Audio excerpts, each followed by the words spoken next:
Hi friends, మీరు బాగున్నారా? మేము బాగున్నామండి. ఈరోజు చూస్తున్నారుగా, ఇదిగోండి రొయ్యలు మెత్తళ్ళండి. రొయ్యి పొట్టు అండి.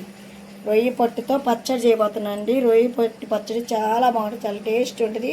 రోట్లో వేసి దంచబోతున్నానండి. చాలా టేస్ట్మైన రొయ్యి పొట్టు పచ్చడి అండి. చాలా టేస్ట్గా ఉంటుంది. దీనికి కావాల్సిన పదార్థాలు: రొయ్యి పొట్టు వచ్చేసి 1 కప్పు, పచ్చిమిరకాయలు వచ్చి ఒక 10, టమాటాలు వచ్చేసి ఒక 5 టమాటాలండి. ఇవ్వండి, ఒక గిన్నెను వాటర్ తీసుకొని వాటర్లో రొయ్యి పొట్టేయాలండి. వాటర్లో వేసి శుభ్రంగా కడుక్కోవాలండి. ఈ రొయ్యి పొట్టు వాటర్లోకి వేసి మనం శుభ్రంగా గ్యాస్ కట్టుకొని ఒక బాండీ పెట్టుకోవాలండి. ఫస్ట్ ఒక బాండీ పెట్టుకోవాలి. బాండీ పెట్టుకొని 1 గంట ఆయిల్ పోసుకోవాలండి. ఫస్ట్ 1 గంట ఆయిల్. ఇలా చూడండి, రొయ్యి పొట్టు అండి. ఇది రొయ్యి పొట్టు శుభ్రంగా ఇట్లా వాటర్లో, మరిన్ని వాటర్లో పోసుకొని శుభ్రంగా కడుక్కొని ఇలా ఇట్లా అనాలండి. వాటర్ అనేది ఎక్కడ లేకుండా చూసుకొని మనం ఇలా చూసారా ఎట్లా రావాలి.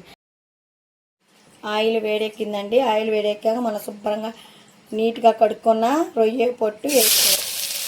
రొయ్యి పొట్టు వేసుకొని ఒక 10 నిమిషాల పాటు అండి, 10 నిమిషాల పాటు వేగించుకోవాలి. మీకు ఏమి వేగక్కర్లేదండి, ఈ ఆయిల్లోనే బాగా వేగిపోవాలండి. చక్కగా మనకి వేగిపోయినాయండి. వేగిపోయినాక ఇట్లా గోల్డెన్ షేప్లోకి రావాలండి. వేగితే ఇట్లా గోల్డెన్ షేప్లో వస్తే ఇప్పుడు ఒక ప్లేట్ తీసుకొని ఒక ప్లేట్లోకి తీసేసుకుందాం. అదే బాండీ అండి, అదే బాండీలో ఇంకొక గంటన్నర ఆయిల్ పోసుకోవాలండి. ఈ గంటతో ఆయిల్ వేడెక్కింది కదండి. ఆయిల్ వేడెక్కగా పచ్చిమిరకాయలు వేసుకోవాలి. సన్నగా కట్ చేసుకున్న పచ్చిమిరకాయలు 10 పచ్చిమిరకాయలు లైట్గా మగ్గనివ్వాలి ఆయిల్లో. పచ్చిమిరకాయలు లైట్ మగ్గినగా ఇందాక టమాటాలు చూపించాముగా, సన్నగా కట్ చేసుకున్న టమాటాలు వచ్చేసి ఒక 5 టమాటాలండి వేసేసుకోవాలండి. టమాటాలు పచ్చిమిరకాయలు మగ్గిపోయినాయిగా, మెత్తగా మగ్గిపోయినప్పుడు ఉల్లిగడ్డలు వచ్చేసి ఒక 2 ఉల్లిగడ్డలు సన్నగా కట్ చేసుకున్నాను. కొంచెం గోల్డ్ అంతా చింతపండు, చిన్న ఉల్లిపాయలు చిన్న సైజు, కొద్దిగా కరివేపాకు మొత్తం వేసుకోవాలి. 2 స్పూన్లు అండి, చిన్న స్పూన్తో 2 స్పూన్లు జీలకర్ర మొత్తం వేసి కలుపుకొని సిమ్లో పెట్టుకొని బాగా మగ్గనిచ్చుకోవాలండి. టమాటాలు పచ్చిమిరకాయలు మగ్గిపోయినాయండి. ఇప్పుడు మనం గ్యాస్ కట్టుకొని ఇట్లా మెత్తగా మగ్గిపోవాలండి. టమాటా ఇట్లాగా గ్రేవీలాగా అయిపోవాలి. ఇట్లా పచ్చిమిరకాయలు కూడా చూడండి చక్కగా ఇలా మగ్గిపోయినాయి కదా. ఇవన్నీ మగ్గిపోయినాయి కదా, చల్లార్చుకోవాలి. గ్యాస్ కట్టేసుకొని చల్లార్చుకోవడానికి చల్లారిపోయిందండి. ఇప్పుడు మిక్సీ గిన్నెలోకి వేసుకుందాం. మిక్సీ గిన్నెలోకి ఉప్పు మనకు సరిపోయినంత ఉప్పు వేసుకోవాలండి.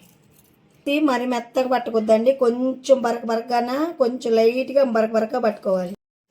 ఏంటి, ఒక చిన్న మిస్టేక్ జరిగిందండి. ఏందంటారా, మాకు అయితే మిక్సీ పని చేయట్లేదండి. మిక్సీ అయితే ఇదిగో చూడండి, మిక్సీలోకి వేసి పెట్టాకంటే ఇంత చూపించా కదా, మిక్సీ అయితే పని చేయట్లేదండి. మిక్సీ ఎందుకో పాడైపోయింది. దానికోసం నేను రోట్లో వేసి దంచుతున్నానండి. ఇదిగోండి రోలు శుభ్రంగా కడుక్కొని రోకల మంట తీసుకొని దంచుకోవాలి. కొంచెం వేసుకొని దంచుకోవాలండి. అంటే రోట్లోనే దంచుకుంటే చాలా బాగుంటుంది.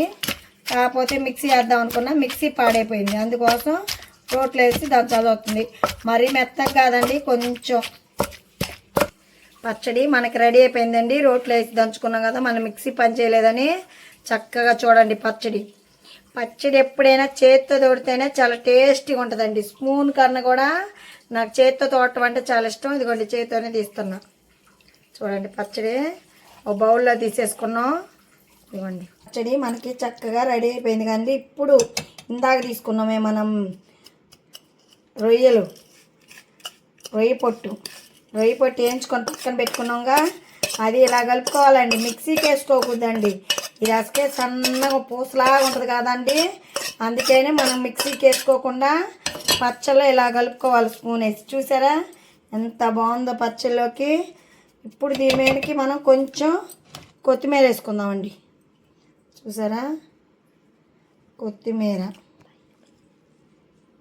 ఇంకా అయిపోయిందండి పచ్చడి. చూసారా, రెడీ అయిపోయింది మన రొయ్యి పొట్టు పచ్చడి అండి. చాలా టేస్ట్ పైన రోటి పచ్చడి చేసాము, చాలా టేస్ట్గా అయిపోయిందండి. Bye friends.